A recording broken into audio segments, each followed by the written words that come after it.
看一下我的病情状况。该患者在看到黄色时，周围的人会在其视觉中变成鸭子。当看到它时，你怎么了？视觉恢复正常。文艺星火，时代同行，环球时报的朋友们，大家好，我是于适，我是王颖璐。也是看了剧本嘛，当时我觉得形式比较特别，它里面的这些元素还是挺丰富的，对吧？有爱情，有喜剧，然后还有奇幻，我会觉得发挥空间会比较大一些，拍起来会很过瘾。就是有这么一个想法，然后就跟导演见面了，然后见完面之后聊得也挺开心的，就决定拍吧。那会儿还处于没有一个戏都上的状态。看了剧本嘛，中间那个反转很吸引我。刚开始看前面剧情的时候，你会觉得两个人之间好像有什么，但是吧又好像有一点不够清楚，然后反转渐渐的讲开，觉得会引发一些我对爱情的思考吧，就接下了。我还是那样，我觉得一半一半吧。肯定会有人说，因为它是一个现实题材，可能会跟我本人很像，但是我觉得还是一半的成分，就是它毕竟是一个角色，我肯定会把我身上符合我自己觉得或者导演觉得 OK 的，符合陈小舟特质的感觉放在他身上。你看我没有幻视症，我也没经历过这样的病痛，但是我尽可能的把我身上这种比较能够自我安慰或者说自洽的那种情绪放在陈小舟身上。你如何在一个比较痛苦煎熬的过程中学会积极向上的生活，这个核心也是蛮像的。在一个喜剧轻松的氛围中，但是这个主角他其实经历了一个比较痛苦的过程，他这个经历传递的能量还是比较正向的。我相信观众看了之后也知道，生活中遇见一些问题的时候，要学会如何跟自己的这些痛苦难处去相处。对，我也认同，就一半一半吧。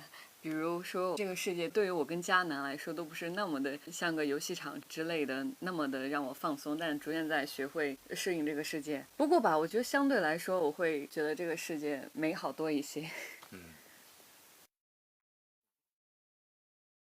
肯定是有点难度，但是其实我挺爽的，我比较享受这个过程。没有对手戏演员演戏是一个什么体验？首先，我觉得肯定是要考验想象力、信念感。但是其实这也是我觉得作为演员的一个很基本的素质。一旦你在里面是享受的状态，那会很过瘾。和一个虚拟的、想象的一个东西去演戏的时候，其实，在那个过程中，你可以随意的去生成很多种的戏剧元素。后期可以通过我和导演的沟通，比如说刚才我在想什么，这个东西就要交给视效了，给导演的选择的空间也会更多。比如说我跟这个鸭子对话，我演出的反应，可能我脑海中想象的他在跟我说，他说，你长得好帅呀，或者你长得好丑啊。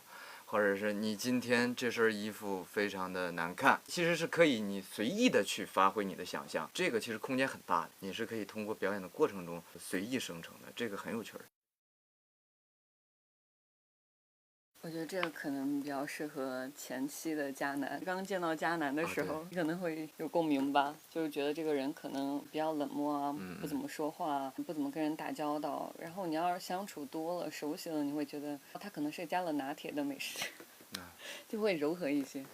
冰拿铁其实做出来挺好吃的，剧组没有虐待我啊。一般剧组不都说那个本片没有出现动物受伤，放心，演员也没受伤，心里也没有受伤。其实饭很好吃啊。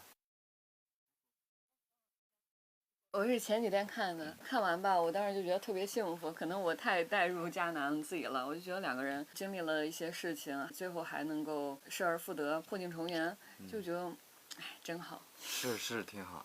我刚刚看完也是，因为自己想象中可能特别搞啊，特别好笑，但是到后面还真挺感人的。到后面有点甜蜜啊，因为这个整个影片的核心，我相信已经有过情感体验的人群，一定会有过这样的经历，一定会有共鸣。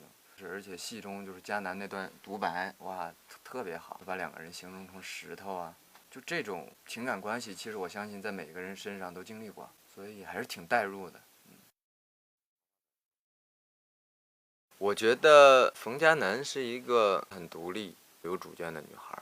陈小舟和冯佳楠属于一个互相治愈、互相成就，彼此经历了痛苦和磨难，然后又重新仿佛回到了起点。其实有时候人生就特别像一个圆圈，冯佳楠和陈小舟的关系就是一个圆圈的起点。可能在曾经也会觉得那是个终点，但是又回到了起点。冯家南从一个不知道如何跟别人相处，或者是说他曾经没有很爱做一些向外的事情，然后可能遇见陈小舟，他是有个成长的。江南眼中的小舟就像一个小太阳一样，对迦南来说，这个世界就不是那么安全，不是那么稳定的。当然，对小舟来说，这个是像他的一个游乐场一样，他就随便的去闯，随便的去尝试，就带给了迦南很多不一样的体验与感受，渐渐的教会了迦南这个世界可以放轻松的去对待，是一个成长。我觉得两个石头这个比喻就不只是小舟跟迦南了，大家都会遇到。可能一些大的事情没有太多冲突，反而是一些生活上的小事啊，比如我们在影片里吵的没关门，把我一个人晾在家里很害怕，然后你戒烟没有马上做到，那会儿有点稚嫩，不知道换位思考吧，就一直强输出自己的观点加到对方身上，你一定要这样，我是为你好。你觉得可能需要注意一下方式吧？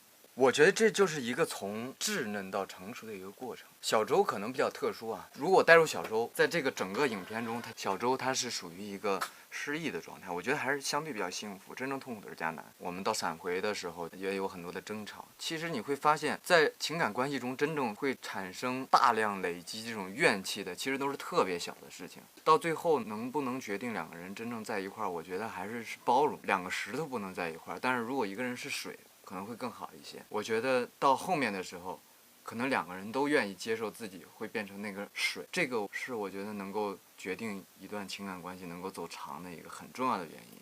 因为时间久了，难免会出现很多的问题。我就是看你不爽，甚至都没有说那种什么你抽烟，就看你不爽烦了，甚至不是爱情关系，甚至生活中的一个保持长期的关系，比如说朋友。都会有这种感觉，就时间久了，有些行为习惯就感觉就看腻了，都会有。所以我觉得人和人本身相处的关系就一定要 be water my friend，be water my lover， 对，这个很重要，不要变成石头。就像我们的片名一样，就着重再强调一下，欢迎来到我身边。可能对身边的一些人相处久了，久而久之习惯了吧，我们的片名就传达一种珍惜。是的，珍惜。真的很重要一点就是说，他最后那个袒露心声，说我第二次遇见小盛，又再次的爱上他。哇，这个你知道吗？这个太美妙了，太戏剧性了，而且我相信他现实生活中是可能存在的。这个就是爱情很奇妙的地方。有的时候你明知道一个人他身上有那么多的问题，但是当你再次仿佛第一次见到他，又回到人生若只如初见的时候，哇，还是会觉得我真的很喜欢他，真的很妙，就是能够把这个什么我第二次又爱上了他这个感觉放在一个作品里，我觉得是非常妙的一件事情。比如天才吃烤串啊，还有小周老师很努力的教我尤克里里，我也很努力的学尤克里里，就是那个结果有点，主要还是时间短。哎行，确实时间短，你这个再花点时间可能就学会了。好。欢迎来到我身边，真的很好看，支持一下我们，好吗？支持一下我们吧。真诚一点，我们非常的有底气，就来就完了。我相信能够收获快乐、治愈，能够在影片中学习到如何珍惜身边的人，然后同时能收获感动，我觉得很有意义。不拍戏，我比较想做个音乐，把我一些歌给做了。真的，我这积攒了很多的存货，一直没有时间制作。如果我真的腾出时间，我必须要把一些歌给做出来。我想出去玩一下。珍惜身边人。我也是珍惜身边人，然后谢谢大家的支持。谢谢。